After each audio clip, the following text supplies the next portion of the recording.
Passport indices are lying. Singapore's passport tops most of them, but only on visa-free access. There's more to a strong passport than how many irrelevant countries you can enter without a visa. Most lists don't measure tax obligations, dual citizenship rules, settlement rights, or how border agents treat you when you hand over your document. We looked at all 7 world regions and picked the best citizenship in each by what matters to you, a globally mobile investor and entrepreneur. Let's start with the passport that wins every single ranking. Singapore grants visa-free access to 192 destinations. In the Asian region, Japan and South Korea share second place at 188. No other region in the world produces citizenships this dominant, except maybe Europe. But Singapore's appeal goes well beyond travel, as we mentioned before. The city-state runs a territorial tax system, which means there is no capital gains tax, no inheritance tax, and the top personal income rate is 22% if you earn income locally. Singapore scores at the top of global indices for rule of law, economic freedom, and safety. Geographically, it sits at the centre of Asian commerce. So, having said all that, why wouldn't Singapore's passport be number 1 in Asia and maybe even the world? Singapore prohibits dual citizenship entirely. That's why. If you naturalise overseas and take another country's passport, you lose your Singaporean one. That's the deal breaker for anyone pursuing a multi-citizenship strategy. You cannot hold a liability as part of a portfolio. One of the few jurisdictions in Asia that naturalises foreigners in 5 years, South Korea, tied for second in the region at 188 destinations, does permit dual citizenship under certain conditions. For those building a portfolio, it may be the more practical choice. As a standalone citizenship, though, Singapore is unmatched in Asia. Now to Latin America, where some jurisdictions' passport strength may surprise you. Chile holds the strongest passport in the region, ranked 12th globally, with visa-free access to 174 destinations. Brazil and Argentina trail at 169 each. The gap looks narrow on paper. In practice, it's wide when you consider the fine print. Chile is the only Latin American country in the US visa waiver program, which means that Chilean citizens enter the United States through the Electronic System for Travel Authorization, or ESTA, rather than queuing for a tourist visa interview at the US Embassy. Beyond that, Chile belongs to 3 supranational blocs that extend its passport well beyond simple visa-free counts. Again, a privilege that Argentina and Brazil do not have. Mercosur membership provides settlement rights across nearly all of South America. Once you have citizenship in one state, you can get residency in any other and even fast-track your naturalization process. Pacific Alliance membership connects Chileans to Mexico, Colombia, and Peru, and Asia-Pacific Economic Cooperation eligibility grants Chilean citizens access to the APEC Business Travel Card, which streamlines entry into Japan, South Korea, Singapore, Australia, and a dozen other important global business markets and economies. Dual citizenship is permitted in Chile, and naturalization takes just 5 years. Irish and Chilean citizenship together has been called the world's most effective 2-passport combo. We covered that dichotomy in the video in the top right corner of your screen. Between them, you have residency rights in Europe, the UK, South America, and extensive travel privileges in North America, East Asia, and the rest of the world, with just 2 documents. Speaking of North America, Canada ranks 8th on the Henley Index with visa-free access to 181 destinations. The United States sits at 10th with 179 after dropping out of the top 10 travel documents for the first time. On citizenship fundamentals, Canada pulls ahead though, as it allows dual citizenship without restriction, and more importantly for you, does not impose citizenship-based taxation. So once you establish non-residency outside of Canada, you stop filing Canadian returns. That's a stark contrast to the US, which taxes citizens on worldwide income regardless of where they live, and enforces compliance through FATCA, FBAR, and a host of other far-reaching banking tax measures. Canadian nationals also have one of the world's strongest border reputations. A Canadian passport invites minimal scrutiny at immigration checkpoints. The country scores in the top 10 globally for quality of life, political stability, and personal safety, with a consular network extending across more than 150 countries. The US passport opens doors, don't get us wrong.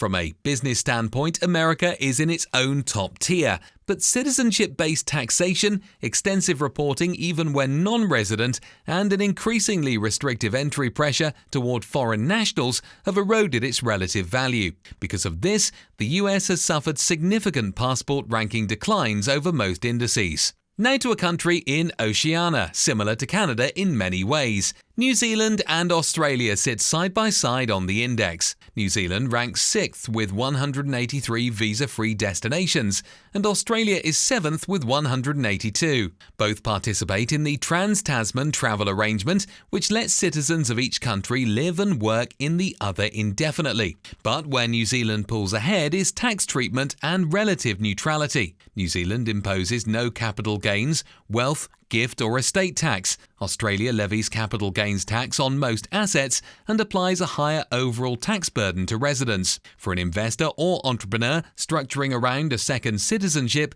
that difference is material. Also, despite Australia's global activity, New Zealand pursues an independent foreign policy, allowing it to maintain strong security ties and operate outside major power blocs. New Zealand permits dual citizenship without restriction. Its surging active investor visa program offers a residence by investment pathway for high net worth individuals, with citizenship eligibility after 5 years. And similar to Canada, the country scores in the top 10 globally for quality of life, economic freedom, and political stability. For those willing to make the investment and meet the residency requirements, a New Zealand citizenship combines a powerful passport, a favourable tax environment, automatic access to the Australian labour market, and the stability of one of the world's most trusted democracies. The UAE holds the best citizenship in the Middle East and North Africa, but it also happens to be one you almost certainly cannot get. In the 2000s, the UAE passport ranked outside the top 50 globally. It now sits 5th in some indices, with travel access to 184 destinations. That aggressive climb is the largest any country has recorded in the last few decades. The Emirati passport even outranks the United Kingdom, Australia, Canada and the United States. 2 decades of aggressive diplomacy have gotten it there. Since 2015, the UAE has signed visa waiver agreements with the EU, Russia, China, Israel, Mexico, South Africa and dozens of others. Emirati citizens pay no personal income tax, capital gains tax or inheritance tax. The UAE Golden Visa offers 5- and 10-year renewable residency, but it does not lead to citizenship. Emirati nationality is granted only at the discretion of the country's rulers. For those already holding UAE citizenship, it's among the world's most valuable. For those looking to acquire citizenship in a region notorious for naturalization requirements and processes, Israel offers the strongest alternative through its law of return citizenship by descent policy. Now to Africa, where our choice for the strongest passport might surprise you. Seychelles holds Africa's top-ranked visa-free travel passport at 26th globally, with access to around 156 destinations. Mauritius trails with approximately 147 destinations. On a citizenship level, though, Mauritius is the stronger pick. The country operates a territorial tax system where foreign-sourced income not remitted to Mauritius is not taxed. Mauritians, by birth or descent, may hold dual citizenship, a flexibility that Seychelles largely denies, just like Singapore. Mauritius also has a credible financial services sector with a well-regulated banking system and a network of double taxation treaties across Africa, Asia and Europe. Through an investment migration lens, it offers a few established immigration pathways that can lead to citizenship after meeting residency requirements. Seychelles wins on travel access alone,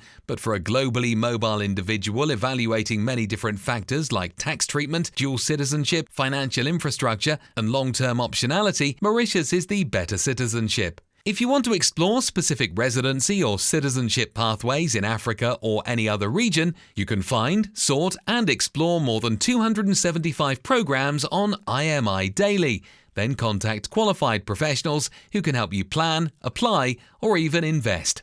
Lastly to Europe, where Sweden wins on raw numbers. It leads Europe on visa-free access. But raw numbers are precisely what this video is pushing past. What separates Ireland from every other EU passport is everything beyond the visa-free count. Irish citizenship grants full settlement rights across the entire European Union.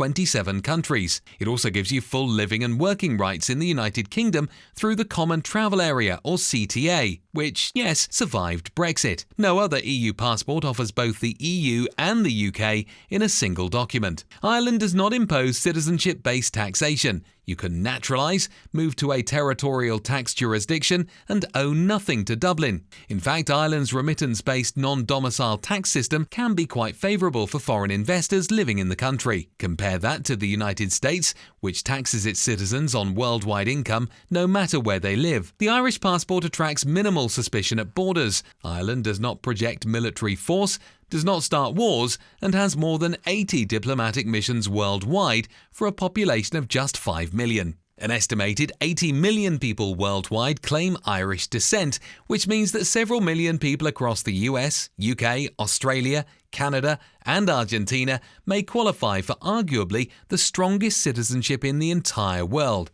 If you don't qualify by descent, naturalization takes 5 years of residency, but is an uphill battle. So all this to say, these passports at the top of each region are not interchangeable. Singapore's is powerful and inflexible. Ireland's is versatile and underestimated. The UAE's is ascendant but essentially unacquirable. Chile's is the best value in the Americas. Choosing the right passport, or the right combination of passports, depends on where you want to live, how you earn your income, what tax benefits and programs fit your unique situation, and what freedoms you refuse to compromise. The best passport for you might not be the one with the highest number next to its name. As we mentioned before, Chile and Ireland are IMI's pick for the strongest two-passport combination, and we explain exactly why in the video on your screen now. Who knows, maybe these countries will launch, or relaunch in Ireland's case, investment migration programs to make naturalization even easier.